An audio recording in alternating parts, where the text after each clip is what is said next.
Hello दोस्तों, नमस्कार। एक बार फिर से हम आप लोगों का अपने इस यूट्यूब चैनल पर स्वागत करते हैं। मित्रों, आज का जो हमने टॉपिक लिया है उसके अंतर्गत हम लोग क्या करने वाले हैं, 15 मल्टीपल चॉइस ऑफ क्वेश्चन यानी MCQ करने वाले हैं। ये पार्ट 2 होगा हमारा। और किस टॉपिक पे होगा मित्रों? ये हमारा जो होगा मापन और मूल्यांकन पे आधारित ये 15 क्वेश्चन हमारे और एडिशनल होंगे।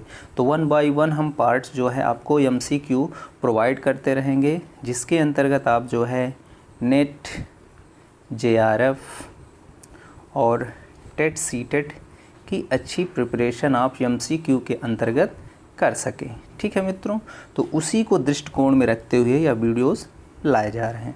तो आइए देखते हैं हम लोग जो है कि अगले 15 क्वेश्चन किस तरीके के हैं, और आप लोग निश्चित रूप से आंसर करने का प्रयास करिएगा। हम आशा करते हैं कि आप लोग जितने भी कमेंट करेंगे वो बहुत ही अच्छे होंगे। आइए देखते हैं। और अगर आप चैनल पर नए हो तो चैनल को सब्सक्राइब कर लीजिए, क्योंकि आपको इसी तरीके के वीडियोस, बहुत ही यूज़फुल वीडियोस आपको मिलने वाले हैं। तो आइए देखते हैं नेक्स्ट 16 क्वेश्चन। यानी हमारे पास क्वेश्चन है, निम्न में से कौन असतत यानी डिस्क्रीट वेरिएबल नहीं है। जैसा कि आप लोग जानते हैं मित्रों, हम आपको बता दें कि वेरिएबल हमारे पास कितने प्रकार के होते हैं। यहाँ पे मुख्यतः 2 प्रकार के हम वेरिएबल की बात करेंगे। ठीक है, एक तो इसमें होता है कंटिन्यूअस वेरिएबल, दूसरा होता है डिस्क्रीट वेरिएबल।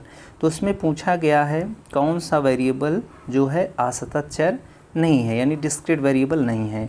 जिसमें पहला ऑप्शन है आपके पास परिवार में सदस्यों की संख्या, दूसरा है प्रधानमंत्रियों की संख्या, तीसरा है लंबाई और चौथा है कर्मचारियों की संख्या।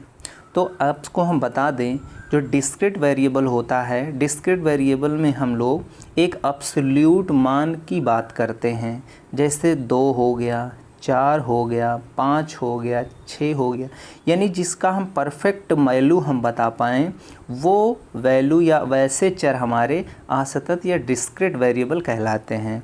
तो इसमें आप अगर बात ध्यान से देखें तो परिवार में सदस्यों की संख्या एक सीमित होता है, परफेक्ट होता है। प्रधानमंत्रियों की संख्या किसी भी देश में परफेक्ट होता है। और लंबाई, यहाँ लंबाई जो है आपका 2 फुट भी हो सकता है, 2.5 भी हो सकता है, 2.6 भी हो सकता है, यानी आपका 4 भी हो सकता है। यानी किसी भी 2 नंबर्स के बीच में हम जो भी नंबर जनरेट करते हैं, जैसे 2 या 3 है तो इसके बीच में बहुत सारे नंबर्स आपके पास इंडिकेट होते हैं। तो ऐसे वेरिएबल हमारे पास जो पॉइंट में, डेसिमल में परफॉर्म करते हैं वो डिस्क्रीट वेरिएबल नहीं कहलाते हैं। लेकिन लंबाई आपकी जैसे 5.2 फुट यानी आपके डेसिमल में भी होते हैं, इसलिए लंबाई आपका क्या है, असतत चर नहीं है यानी डिस्क्रीट वेरिएबल नहीं है। कर्मचारियों की संख्या भी क्या है, डिस्क्रीट वेरिएबल है। तो इस तरीके से A, B और C डिस्क्रीट वेरिएबल है, लेकिन लंबाई डिस्क्रीट वेरिएबल नहीं है। इसलिए अकॉर्डिंग टू क्वेश्चन हमारा जो आंसर होगा वो C हो जाएगा। आई होप इस बात को समझ गए होंगे। फिर नेक्स्ट क्वेश्चन पे हम लोग चलते हैं। तो क्वेश्चन नंबर 18 है कि SS स्टीवंस ने मापन के यथार्थता के आधार पर मापन को कितने स्तर में बांटे हैं या बताया गया है। SS स्टीवंस के मापन के यथार्थता के आधार पर, तो इनके आधार पर जो मापन के स्तर हैं ये आपके पास पहला ऑप्शन है 5, दूसरा है 4, तीसरा है C, चौथा है 2। तो आपका सही आंसर है मित्रों 4, यानी 4 मापन के स्तर बताए गए हैं। ठीक है, अब 4 मापन के स्तर कौन कौन से हैं आपको हम यहाँ पे इंडिकेट कर देते हैं, जिससे आगे के क्वेश्चन आप अच्छे से टैकल कर पाएँ। पहला जो आपके पास है वो है नामित स्तर, दूसरा है क्रमित स्तर, तीसरा है आपका आंतरित स्तर और चौथा है आपका आनुपातिक। ये 4 आपके मापन के स्तर बताए गए हैं किसके द्वारा, SS स्टीवंस के द्वारा। ठीक, आगे बढ़ते हैं।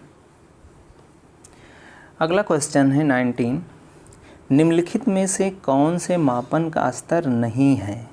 कौन सा मापन का स्तर नहीं है?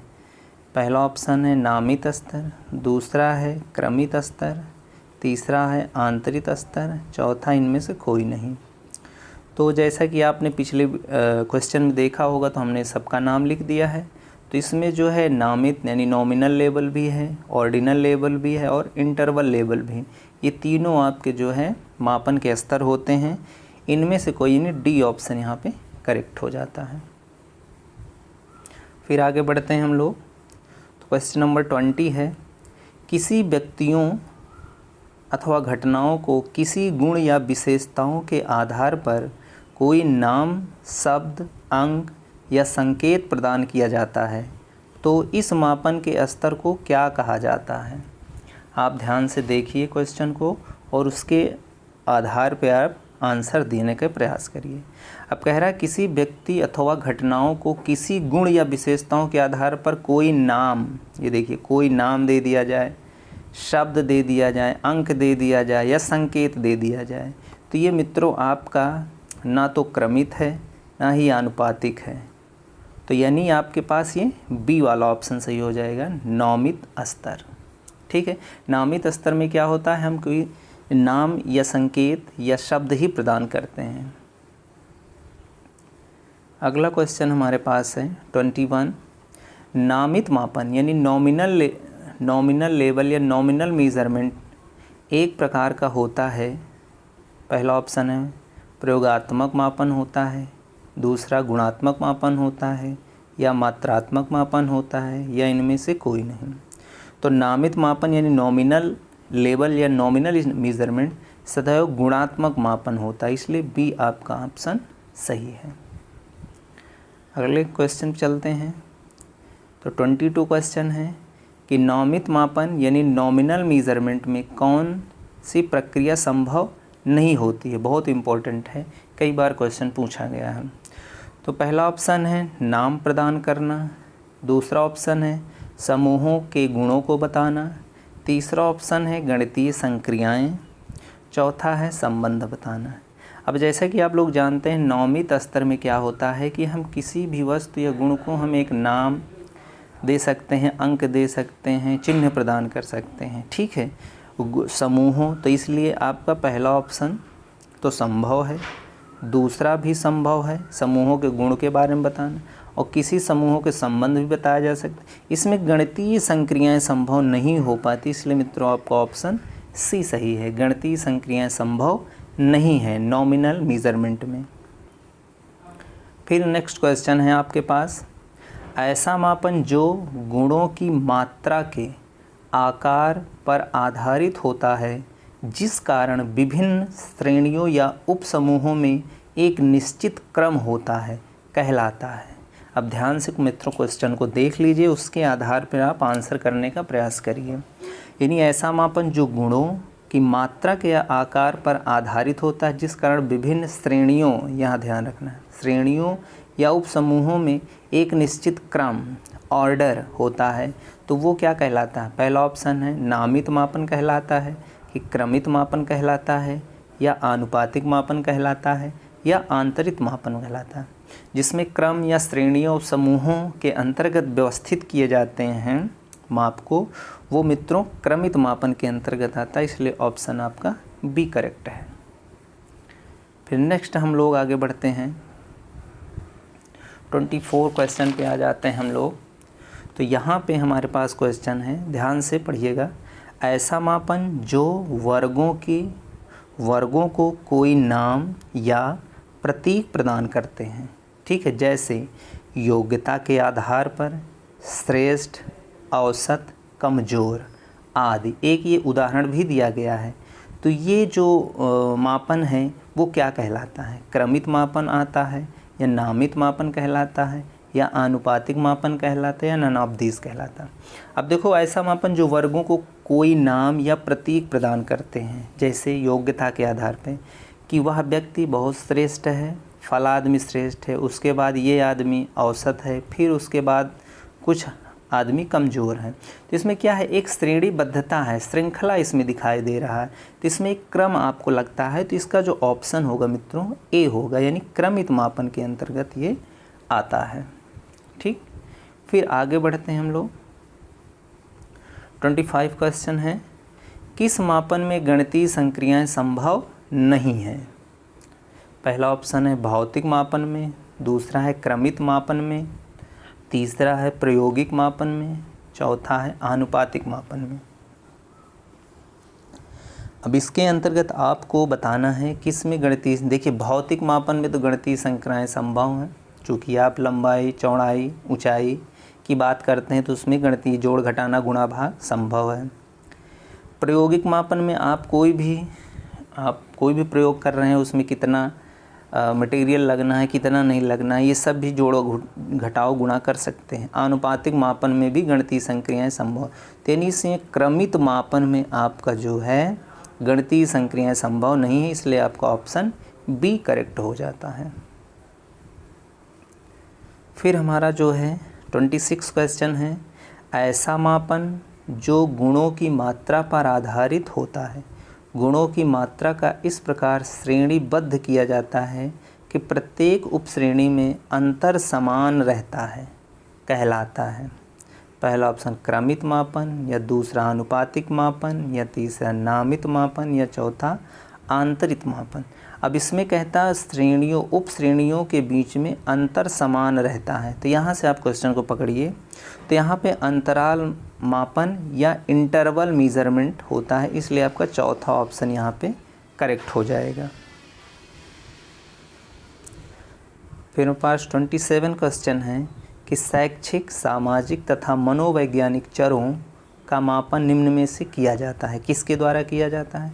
आंतरिक मापन में किया जाता है, क्रमित मापन में किया जाता है, आनुपातिक मापन में किया जाता है, या नामित मापन में किया जाता है। तो इसके अंतर्गत मित्रों जो है हमारे पास आंतरिक मापन में जो है शैक्षिक, सामाजिक तथा मनोवैज्ञानिक चरों का मापन संभव होता है, इसलिए ऑप्शन ए करेक्ट है यहाँ पे। फिर नेक्स्ट है 28 है, किस प्रकार के मापन में केवल जोड़ अथवा घटाव संभव है? ध्यान से समझिएगा, केवल जोड़ या घटाव संभव, परंतु गुणा व भाग संभव नहीं है।